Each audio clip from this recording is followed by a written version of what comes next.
அனைவருக்கும் அன்பான வணக்கம். தினம் ஒரு திருக்குறள். மிகச் செய்து தம்மெள்ளுவாரை நகச் செய்து நட்பினும் சாப்புல்லர் பாற்று அப்படின்னு என்ன அர்த்தங்க?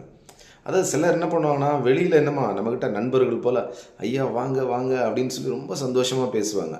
ஆனால் உள்ளுக்குள்ளே என்ன பண்ணுவாங்க, அவன் கிடக்குறான் அப்படின்னு சொல்லி நம்மளை ரொம்ப கேவலமாக பேசுவாங்களாம்.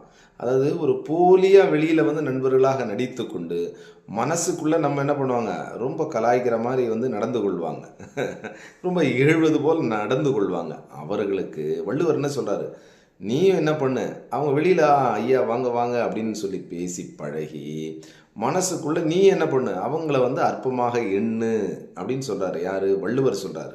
சரிங்களா? ரொம்ப அழகாக சொல்கிறார்.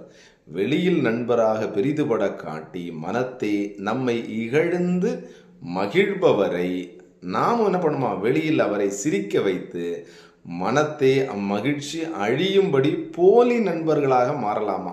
சரிங்களா? டேய் நீ இப்படி தானே பழகிற, வெளியில் தான் அப்படியே சிரித்து நடிக்கிற, நண்பன்ன்ற மாதிரி நடக்கிற, நானும் அதே போல் நடந்துக்கிறேன்டா அப்படின்னு சொல்லி நம்ம அவங்க சிரிக்கும்போது நம்மளும் சிரித்து அவங்க வந்து மனசுக்குள்ளே நம்ம இகழும்போது நம்மளும் இகழ்ந்து கொள்ளலாம், ஒரு போலி நண்பர்களாக இருக்கலாம் அப்படின்னு சொல்லி நம்ம படிக்கு படியாக வள்ளுவர் சொல்லி கொடுக்குறாரு. சரிங்களா? நன்றி, வணக்கம்.